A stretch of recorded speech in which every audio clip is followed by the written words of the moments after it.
Bueno, continuamos con las clases de fisiología del sistema respiratorio correspondiente hoy a la clase número 2.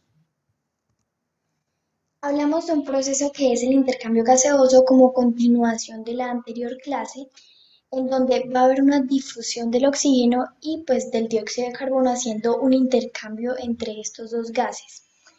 Este proceso es muy importante porque permite la oxigenación de todos los tejidos de nuestro organismo y evidentemente el correcto funcionamiento.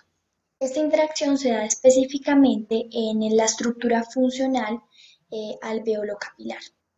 El resto de las estructuras básicamente corresponden a una función de conducción del aire. El aire cuando ingresa a esta estructura va a tener un intercambio de esa sangre que viene desoxigenada de los capilares pulmonares, específicamente de la arteria pulmonar, hace un intercambio entonces con el alvéolo, esa difusión, generando que el alvéolo le regale o más bien le pase ese oxígeno. Y a su vez, la sangre desoxigenada hace un intercambio del dióxido de carbono hacia el alvéolo, es decir, el oxígeno del alvéolo a la sangre y el dióxido de carbono de la sangre al alvéolo. En otras palabras, el proceso de difusión es un movimiento aleatorio de moléculas a través de la membrana respiratoria, específicamente de estos dos gases. En la membrana respiratoria, entonces, vamos a tener estructuras pulmonares por las que se da la difusión.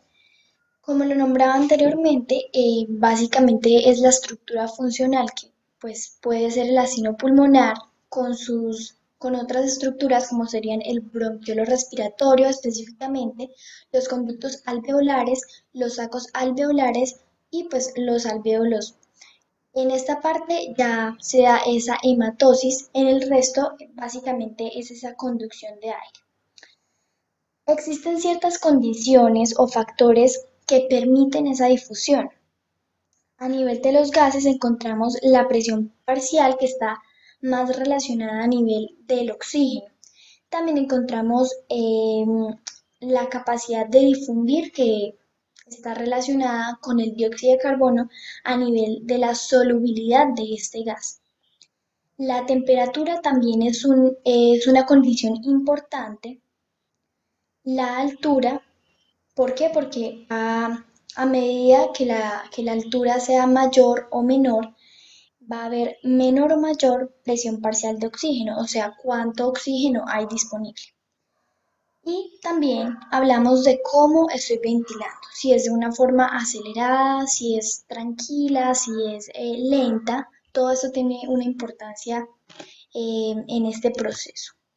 La difusión gaseosa entonces realmente se debe hacer desde un gradiente de mayor concentración a uno de menor concentración para que las moléculas puedan pasar de manera adecuada. Encontramos entonces diferentes presiones para la difusión.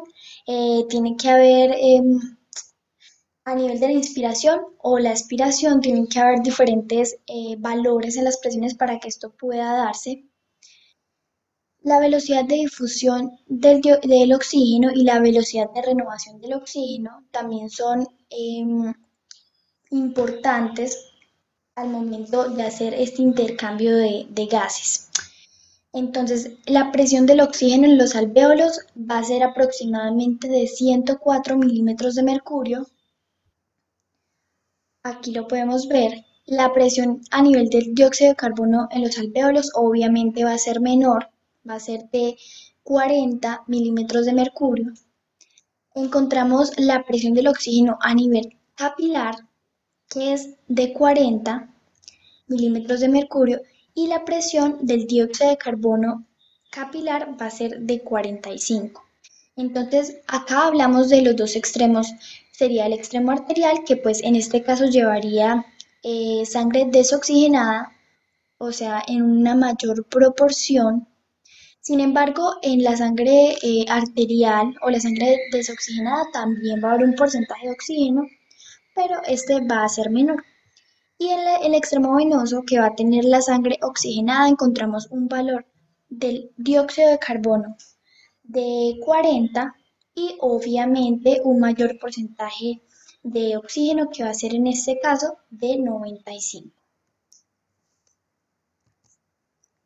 Hablamos de velocidad de difusión. Entonces, hay dos variantes o dos definiciones relacionadas con este proceso o que determinan más bien. Hablamos del grosor de la membrana o también se llama distancia y es como, pues básicamente la distancia, como la misma palabra lo dice, desde el alvéolo, todo ese recorrido que hace el aire hacia el capilar. Todo el recorrido que hace ese aire al capilar va a ser el grosor de la membrana o la distancia. Esto va a ser inversamente proporcional a la velocidad.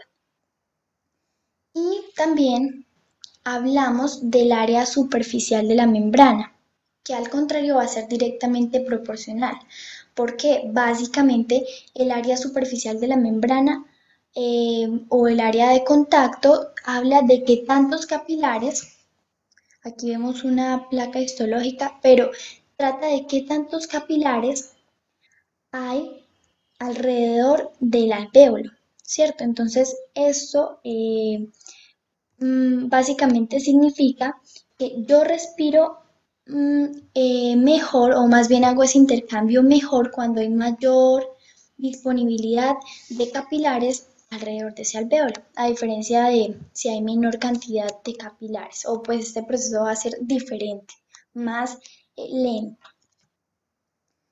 Hablamos del coeficiente de ventilación y perfusión, es un término bastante importante.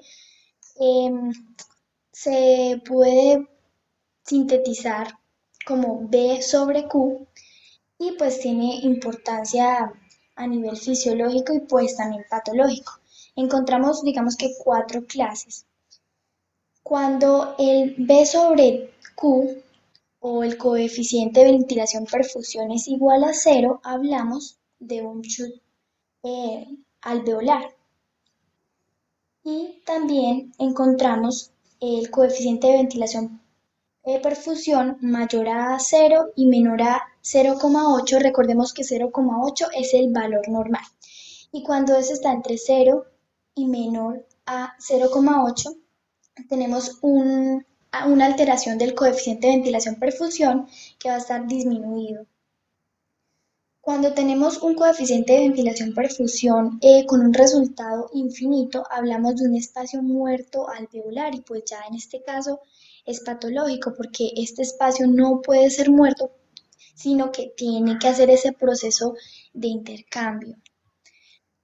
Y también tenemos el coeficiente de ventilación-perfusión que puede ser de 0,8 y menor al infinito.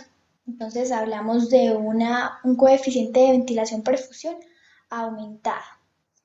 Acá podemos ver algunas imágenes. Acá sería el chute que da 0, el normal con un valor de 0,8 y el espacio muerto que daría un valor infinito. Se puede también sintetizar con ventilación, que se relaciona más que todo con el alvéolo, y la perfusión la relacionamos más con el capilar. Entonces, en la parte del shock encontramos una obstrucción a nivel del alvéolo y en la parte del infinito o del espacio muerto encontramos una obstrucción a nivel del capilar o del vaso sanguíneo acá. Entonces, pues realmente eso tiene mucha importancia a nivel patológico y a nivel fisiológico. Por ejemplo, lo podríamos relacionar el espacio muerto, ese taponamiento que se puede evidenciar acá, con la presencia de un coágulo. Entonces, obviamente esto va a alterar muchísimo este proceso de intercambio gaseoso. En cuanto a la regulación de la respiración, vamos a tenerla por centros nerviosos y también por vasoreceptores, obviamente relacionados con la presión. Hablamos de centros nerviosos el centro neumotáxico, que pues es el que dirige todo, tiene la capacidad entonces de inhibir la inspiración, pero no directamente, sino enviando señales al centro dorsal. Entonces, este tiene más bien la capacidad de guiar todo este proceso y también entonces aumentaría la frecuencia respiratoria de la misma manera. El centro dorsal básicamente activa la inspiración, controla el ritmo por medio del nervio vago y también el glosofaríngeo y obviamente tendríamos el nervio efrénico a nivel pues de músculo muy importante que sería el diafragma. Entonces recordemos que el centro dorsal básicamente es ese que sí genera pues dicha acción. Y tenemos el centro ventral que más bien es una ayuda adicional como un impulso respiratorio tenemos acá y este actuaría en situaciones donde necesitamos más, más de este proceso, por ejemplo, momentos de ejercicio. Los baroreceptores, entonces, ya lo dijimos, van a detectar la presión y encontramos dos cuerpos, a nivel de la aorta y a nivel de la carótida. Entonces, en el arco aórtico encontramos los cuerpos aórticos que están relacionados directamente con el nervio vago o el par craneal número 10. Y encontramos el cuerpo carotidio, entonces a nivel de la arteria carótida común, relacionada con el nervio glosofaríngeo, o sea, el par número 9. Aquí los podemos ver, el cuerpo carotidio en esta zona, igual acá, y los cuerpos aórticos también en esta zona directamente relacionados acá con los nervios y pues obviamente se dirigen las señales hacia el bulbo raquídeo en donde vamos a tener el centro de control de la respiración que nombrábamos anteriormente. También, a pesar de estos vasoreceptores del sistema nervioso central con el control de la respiración, vamos a tener un estímulo químico. Ese estímulo químico va a estar dado por el dióxido de carbono, que al estar presente lo podemos relacionar más que todo en esos estados patológicos de acidosis, en donde va a haber mucha cantidad de dióxido de carbono. Este va a permitir generar una interacción o una activación al centro dorsal. Recordemos que el centro dorsal tiene la capacidad de aumentar o de disminuir la frecuencia respiratoria. En este caso, en el caso de acidosis, va a aumentarla para generar una hiperventilación. Entonces, permite esa salida de dióxido de carbono en muchísima mayor cantidad. Dióxido de carbono entonces va a pasar esa barrera encefálica. Y pues acá básicamente relacionamos lo que acabamos de decir. El dióxido de carbono pasaría acá, como este centro es quimiosensible, se activaría la parte dorsal y pues genera diferentes respuestas de modulación de esa frecuencia respiratoria, generando entonces en ese caso una hiperventilación.